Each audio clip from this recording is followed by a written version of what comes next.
Hello, dragon enjoyers and duelists alike. We got another replay for you. Master ranked here, and yeah, this was a wild back and forth, so you know we gotta cover it. LMAO beta deck is going first.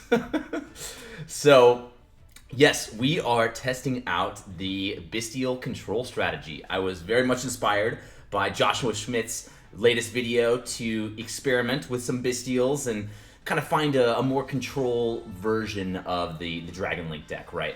With all the Link summoning that the normal Dragon Link deck is doing, it loses pretty hard to Max C and the Charmies, and so this is a different way to kind of commit very few summons to still get a maximum impact. You know, it's a control strategy. I have messed around a little bit with the list.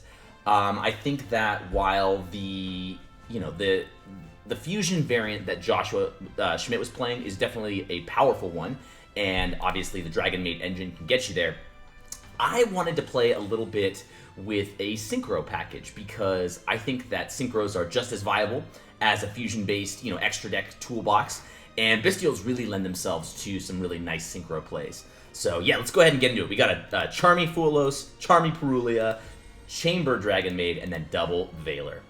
Let's see what the opponent's up to. Of course, in the standby, we are going to drop the Purulia.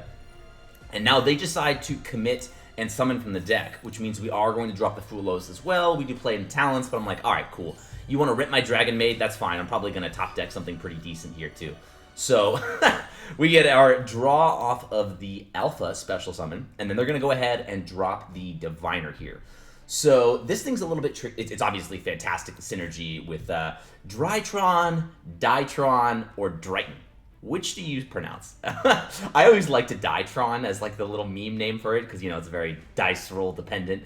So, yeah, I'm a Drytron fan. But anyways, whatever it is, they are going to normal summon the Diviner and activate its effect, which we cannot allow to resolve. So we will chain our Veiler. And that's really because this thing is going to go ahead and send a fairy, and that's just going to go from the extra deck and then get their whole play started. Once they search that Ben 10, the ritual that's basically triggers off of tribute, or when it's tributed, the things snowball very, very quickly. So I figured, okay, let's go ahead and slow them down a little bit. We've already drawn twice, so we can afford to drop a Veiler. Let's see if they pass. Sure enough, they do, which is great. I don't know if they realize their Nova effect does destroy it during the end phase.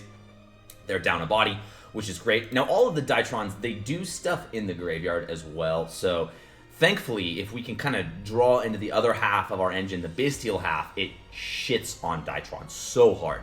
But we do need to see Bystial names here. And alas, we do not. So we'll go ahead and get our chamber started.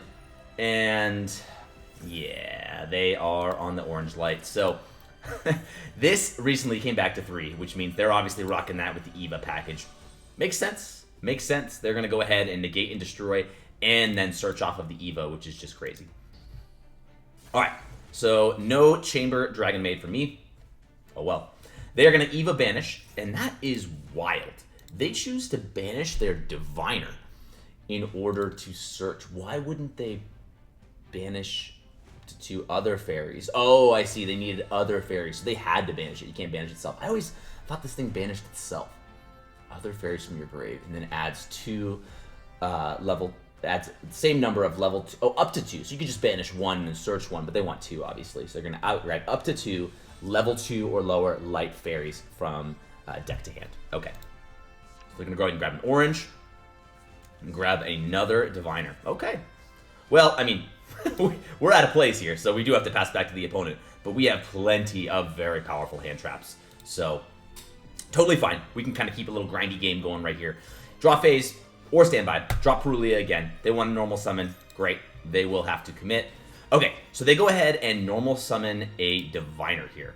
So, obviously we know this is coming. And, yeah. I think I was messing with my toggle to try to set it to always on, and I missed an opportunity to drop a Veiler, which sucks, because we now have Engine. But, unfortunately, we missed the opportunity to hand trap this thing, so they got their Herald in rotation, which means, lo and behold, 75% chance when this thing, on appearance, they win. That's a crazy statistic. Okay, so they do get to search their Ben 10. This works so well with Drytron, so yeah, it's a little bit unfortunate that we let them get to this point. because their Drytrons tribute for cost. So they're going to be getting this thing to trigger regardless. Is what it is. All right, so they are going to go ahead and grab their Ben 10. No worries there. I figured then, fine, whatever. Let's start to cut them off of their Drytrons in the graveyard, because if we do that, then this thing is going to attempt to grab their ritual spell. I already know that they have a ritual in hand. This thing, once they tribute their Ben 10, they're going to get more rituals in hand. So the other way to kind of complete that ritual loop, right, is them getting the spell. So I figured let's get that out of rotation. To which, yeah, they Herald of Orange Light. So they had triple Diviner. That's just crazy. All right, whatever. Sorenir goes bye-bye. That is unfortunate. However, we do get the Graveyard effect, which is terrific. So we are going to go ahead and dump our Lubellion, get that party started. So, all right, they decide to use their Alpha. So we're like, cool, let's just maxi them here. So they are going to get the Ben 10 Surge. They will get the Alpha Surge as well. So it does hurt for sure. So they grab another copy of Ben 10, and then Ben 10 triggers to grab Natasha. All right, whatever. Double regain. Yes, we are on the 2 regained. I think Josh was completely correct with this. One gets outed. This kind of really makes the deck go around the branded regained here. So yeah, I think you do need to play 2. It's just that you're on a control deck. So once it gets outed, if they out your branded beast as well, there's no way to get back. Beast is the one way to recur it. So if you got 2 copies, you're always going to have access to this thing. So they are going to set up their FA Dawn Dragster, and that is a spell and trap negate, so credit where it's due. That's fine. They've got a Natasha in hand, plus I believe 1 unknown, so they don't have too much gas to keep going. They do indeed have a Zeta, but I guess they don't want to keep giving me draws off of the Maxi. Makes sense. All right, so they did bring out the Synchro, so we get our extra draw here. Tidying is not the worst thing. Oh, then we see a Baldrake, which means engine. All right, so we are going to go ahead and slap down the regain. They don't do anything about that, which means we will go ahead and proceed to Baldrake and then attempt to draw. They're going to choose to FA Dawn Dragster here. Okay, that's fine. They're going to put this thing in the graveyard, but we're going to recur it back anyways. All right, so we are now going to go ahead and get our Lubellion play here, and they have no points of interaction at this point. So we're going to go ahead, smack on over this FA Dawn Dragster. We've placed our Beast, which means that we're going to get our Regained in the end phase, and then we have a Tidying, which can bounce, which is a very solid interruption as well. So we are now passing back to them. We do have a Veiler in hand too. Okay, so we did know this was coming, right? They're going to use the Alpha. They'll tribute the Ben 10, which allows them to search the big Drytron fusion here. Okay, let's see. What did they search? Yeah, this is the Draconids. Yes, this lets them...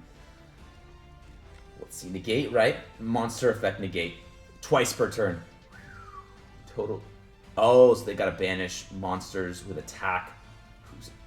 With the attack that equal or exceed the attack of the monster they're trying to negate once this hits the field. 5,000! Whoa! Crazy stats. Alright. So they summon, I summon. That is how Regained works. Love that shit. Alright, so we're gonna go ahead and bring back the Baldrake, which is yet another interruption.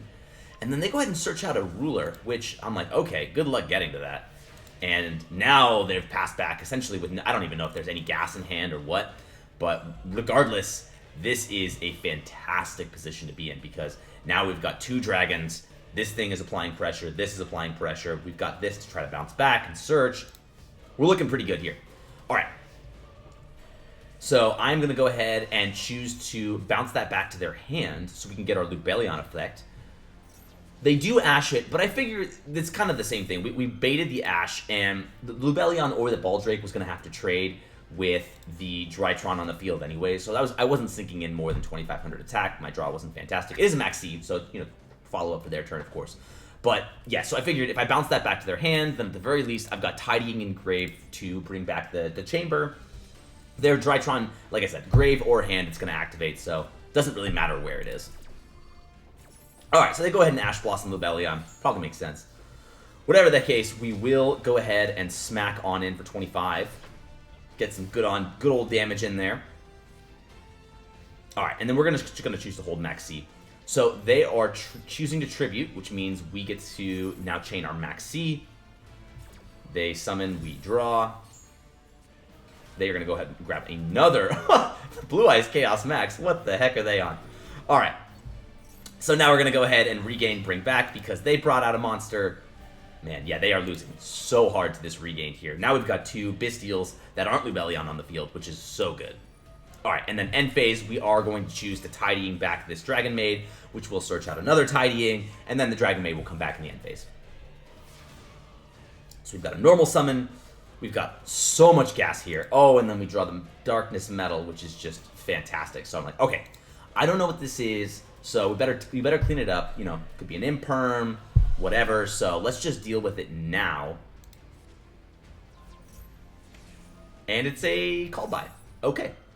So they are choosing to hit our Sorinir, which does nothing. Because they're actually just going to give us a draw off of that. It's crazy. Regain, put Sorinir back, draw a card. Okay, it's another chamber. Is what it is. Alright, so we are choosing to Lubellion here because we want our Bystial Baldrake engraved so we can bring it back off of the Regained. The Regained, unfortunately, cannot bring back Lubellion because it cannot be normal summoned or set. It must be special summoned by tributing level 6 Dark. So this special summon does not, unfortunately, work for Lubellion. Whatever. Alright, but we will choose then to bring out our Dragon Maid, which immediately gets banished. We've gone through both copies of Tidying, so it's not going to search anything. Not on the Fusion variant either, so we're not grabbing the Changeover spell.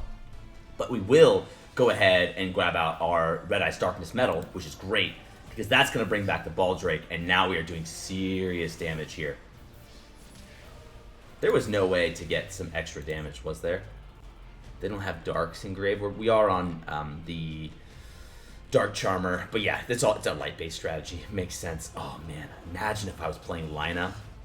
Food for thought, right? Okay, so we are now going to go ahead and go into the main phase 2, turn our 2 dragons that aren't interruptions into an interruption. We'll make our seal. Alright, Hieratic Seal is up. We are now going to set the Tidying, and we are in such a fantastic position. So many interruptions here. We've got our Regain, which can draw and special summon. Beast to destroy a card on the field. Baldrake to interrupt, yes, rituals as well, not just extra decks, but many of their special summons. We've got the Seal to bounce and return a card, and then bring out another dragon for the deck, and we've got a bounce off of the Tidying, so we are in such a fantastic position right now. Alright, so they are going to go and use their Alpha to grab an Ultimateness. Alright, and then they do have the Zeta in hand. It looks like they did eventually get to the second one, so they are tributing that Ultimateness to now get their Ritual Spell. Now, we can't quite do anything just yet. They've got Ritual Spell, Chaos Max, and Natasha? No, Natasha's Grave. So they don't... I don't know what that last card is. I can't remember. Okay, so this was a bit tricky. I figured... let's seal here, and this is one play that maybe we can all kind of review together. So I was thinking, let me seal and bounce back the Baldrake to then get its effect to trigger in the hand, get me a draw off the Regain. So we're going to keep the Baldrake on the field, and then I can Grand Tusk from the deck. The seal is going to bring out our Grand Tusk Dragon, and that thing's just going to fuck shit up. So we will get an extra draw, and we'll keep our Baldrake on the field. And I figured we're going to pop 2 anyways. So that was my logic. The one thing I don't think was correct, we are choosing, this was another decision point, is what do we banish off of the Baldrake? Because we know that their Ritual Spell can special summon from the graveyard. This thing is probably the best Ritual Spell in the game, or one of the best at least. Actually, yeah, the Mitsurugi Rituals are on a whole other level. But yeah, this does let them tribute machines. Machines. The Chaos Max is not a machine.